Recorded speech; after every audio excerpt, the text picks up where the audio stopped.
I believe it goes without saying that every parent's worst nightmare is losing their children.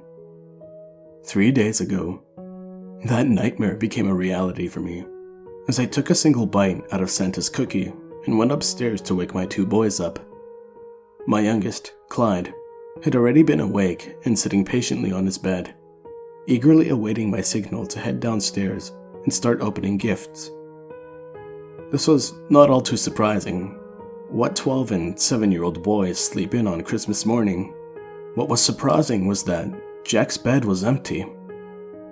He was nowhere to be found, despite me tucking him in his bed and wishing him a good night last night at around 9 p.m.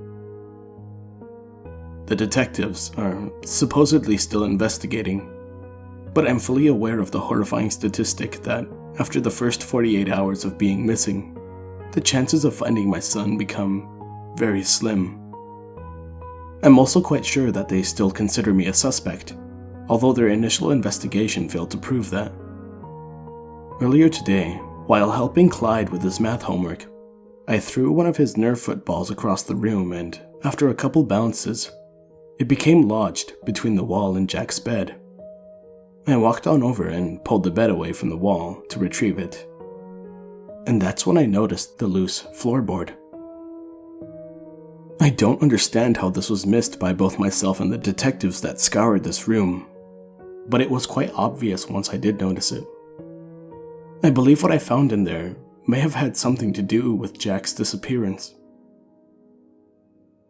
Being a single father of 2 and working a full-time job left me very little time, especially around the holidays, with no time to carry on the many different Christmas traditions that I had as a child.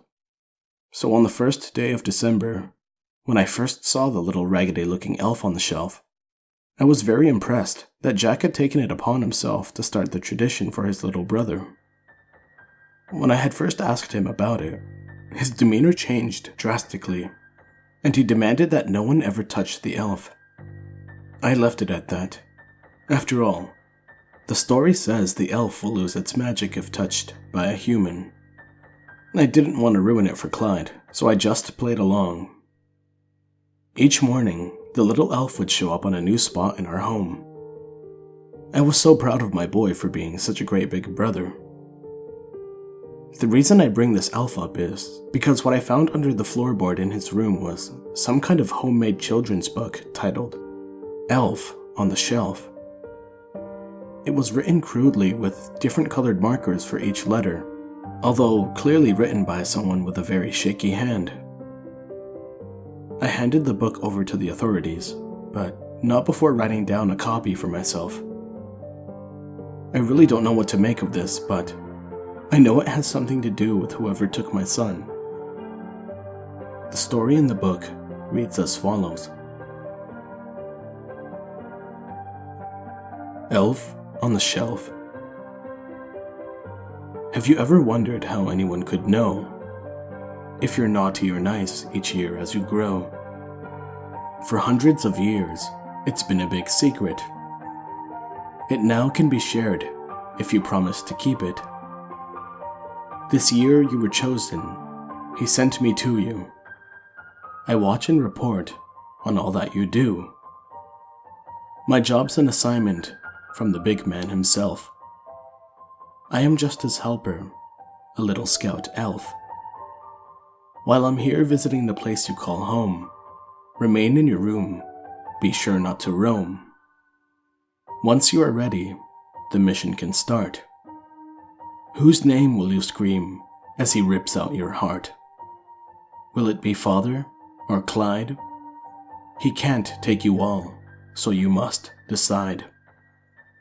Each night while you're sleeping, to your room he will fly. No one can know, or else they will die. Of course, a little magic helps me be quick. I record your whole day and report with a click. I tell him if you have been good or bad. The news of the day makes him happy or sad. One word about this, and I'll report to the boss. But keeping this a secret will not be a loss. In the car, at the park, or even at school, Word will get out if you break a rule. He will be gone before you awake. Speak a word to anyone, and your brother he'll take. You'll jump out of bed and come running to see who will be the first to beg and plea.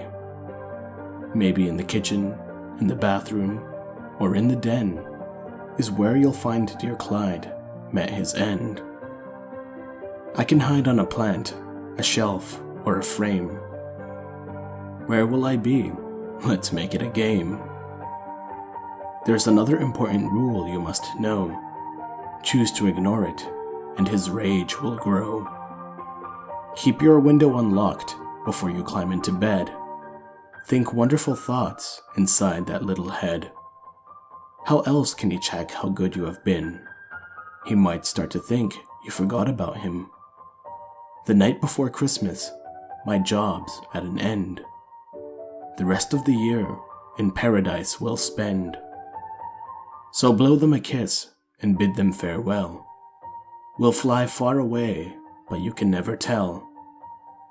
Of course they will miss you, but wait till next year. When the holidays come, I'll again reappear. I wish every girl and each boy a safe place to hide. Until next year, when I visit young Clyde.